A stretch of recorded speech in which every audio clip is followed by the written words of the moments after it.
तो बैठे हैं कि जो इमामबाड़ा यहाँ पे गिराया गया था अली मिर्जा रोड में, जिसके मुतवल्ली अनवर रजा है, जो वक्फ बोर्ड से बनाए हुए मुतवल्ली हैं, और इनको पहले वक्फ बोर्ड ने एक बार निकाल दिया था ये कह के कि उस वंश से नहीं है। जब तक के ये खतियान नहीं मिलेगा तब तक कोई कंस्ट्रक्शन कोई मुतवल्ली नहीं करेगा। वक्फ की जमीन वक्फ अधिनियम के खिलाफ और वक्फ डीड के खिलाफ बंदरबांट कर रहे हैं भूमाफियाओं के साथ और बड़े बड़े बिल्डर के साथ मिलकर। इस मकान को वक्त तक एक पॉइंट भी साबित कर देगा तो हम वक्त कर देंगे, हमको घटना क्या है। मुजफ्फरपुर जिले के अली मिर्जा रोड नई बाजार स्थित खोदाजी बेगम वक्फ एस्टेट की जमीन पर कथित अवैध कब्जे और निर्माण को लेकर विवाद गहराता जा रहा है। वक्फ अधिनियम के उल्लंघन और भ्रष्ट अधिकारियों, मुतवल्ली व भूमाफियाओं की मिली भगत से करोड़ों की वक्फ संपत्ति पर कब्जा किए जाने के आरोप में सिया धर्मगुरु सैयद मोहम्मद काजिम सबीब को हुज्जतुल इस्लाम वल मुस्लिमीन के बैनर तले धरने पर बैठ गए। सैयद काजिम सबीब ने आरोप लगाया कि वक्फ एस्टेट के मुतवल्ली अनवर रजा उर्फ अनु के इमाम बाड़े और कब्रों को ध्वस्त कराकर वक्फ की ज़मीन को बिल्डरों के हवाले कर अपार्टमेंट निर्माण की साजिश रची है। उनका कहना है कि यह कार्य वक्फ बोर्ड के कुछ भ्रष्ट अधिकारियों और भूमाफियाओं की मिली भगत से किया जा रहा है, जिससे वक्फ की करोड़ों की ज़मीन पर बंदरबाट हो रहा है। उन्होंने प्रशासन से हस्तक्षेप कर जमीन को अवैध कब्जे से मुक्त कराने की मांग की। धर्मगुरु ने यह भी कहा कि अनवर रजा के पिता गुलाम सकलैन उर्फ मंगरू मियाँ भी पूर्व में मुतवल्ली रह चुके थे, लेकिन वक्फ बोर्ड ने उन्हें पद से हटा दिया था। इसके बावजूद अब जमीन को निजी बताकर हेरफेर किया जा रहा है। वहीं पूरे मामले पर खोदाजी बेगम वक्फ एस्टेट के मौजूदा मुतवल्ली अनवर रजा ने आरोपों को निराधार बताया है। उन्होंने कहा कि विवादित जमीन उनकी निजी संपत्ति है, वक्फ की नहीं है।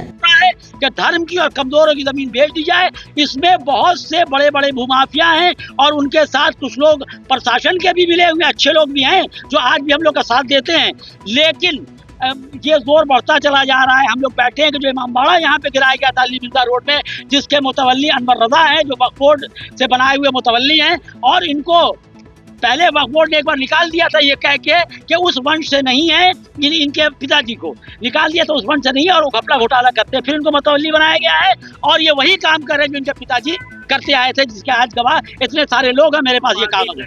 ये अब आगे कल परसों हो सकता है कि एसडीओ साहब की कमेटी को जो हमें कहलवाया गया है और उन्होंने कहा है कि हम कार्रवाई करेंगे, यानी कम से कम 144 तो लगाएं, हम लोग कागज लेके जाए तो सही, कुछ लॉजिकल बात भी तो करें, है कि नहीं। और अगर उसके बाद भी नहीं हुआ तो हम लोग भूख हड़ताल करके बैठ जाएंगे। जब तक के ये खतियान नहीं मिलेगा तब तक कोई कंस्ट्रक्शन कोई मुतवल्ली नहीं करेगा।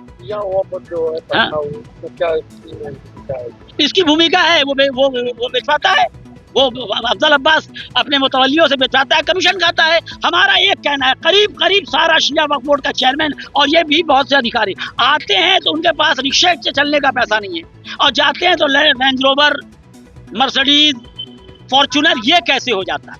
5 साल के नेता बनने के बाद, वार्ड पार्षद बनने के बाद, हमारे यहाँ और भी तो बड़े बड़े नेता गुजरे हैं, लाल बहादुर शास्त्री गुजरे हैं, शंकर दयाल शर्मा गुजरे हैं, इन लोगों के पास लैंटर्न जलाने का पैसा नहीं था। यहाँ वार्ड पार्षद होता है, 4 मकान खड़ा कर लिया, 4 गाड़ी खरीद लिया, क्या कम है इस इलाके में।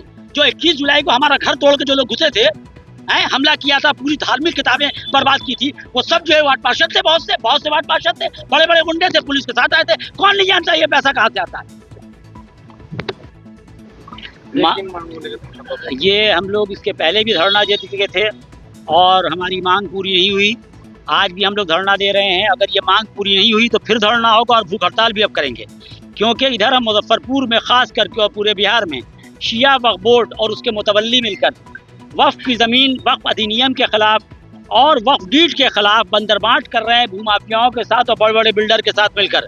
पहले जो ज़मीन बिहार में 10,000 बीघा से ज़्यादा थी वक्फी शिया वक्फी, अब बिहार में 200 बीघा भी नहीं रह गई। मुजफ्फरपुर में कम से कम 1000 बीघा थी, अब मुजफ्फरपुर में 20 बीघा भी ज़मीन नहीं रह गई है। सामने यहाँ के ऊपर खोदाजी बेगम वक्फ का एक इमामबाड़ा है जो वक्फनामे में और डीड में है कि लोग इसमें रहेंगे नस्लन बादल नस्लन बतरन बादल बतरन, यानी क़यामत तक पढ़ने तक, और मजलिस करेंगे।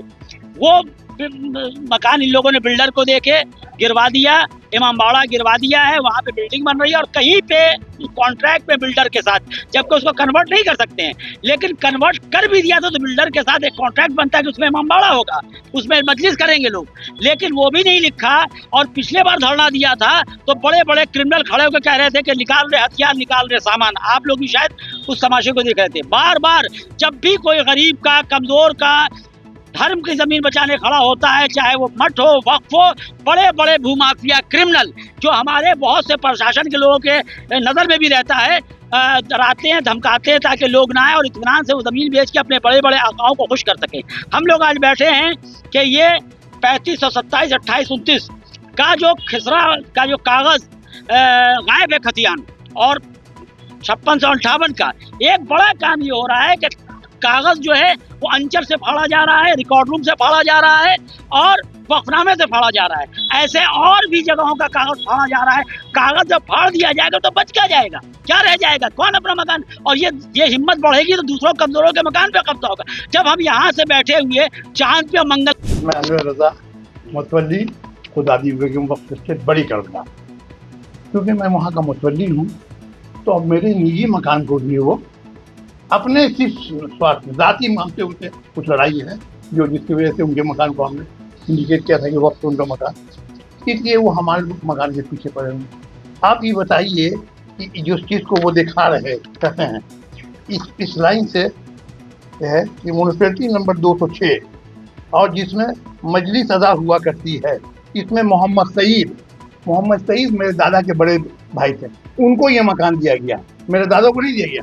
नसर मजलिस करते रहेंगे और 1.5 रुपया खर्च करेंगे इस लाइन पर, इस लाइन के ही वक्त हो जाएगा। अच्छा, वो भी मेरे दादा को मिलता तो हम करते कि हमें मेरे दादा को मिला, वो दादा के बड़े भाई को मिला। अब 1895 की बात, हमसे आप पूछते हैं 1925 में, 2025 में, 130 साल के बाद कर रहे हैं भूमाफिया के द्वारा मिलकर आप और कर रहे हैं। अगर भूमाफिया तो बिल्डर जो होता है वो भूमाफिया घर मकान नहीं बना रहा है वो। अच्छा, रहा किस घर में शिया, किस घर में इमामबाड़ा नहीं है, हर घर में इमामबाड़ा। हमारा इमामबाड़ा 130 साल पुराना है, अगर उसको हम तोड़ के बना लें, हमने पहली शर्त रखी है कि उसमें इमामबाड़ा बनेगा।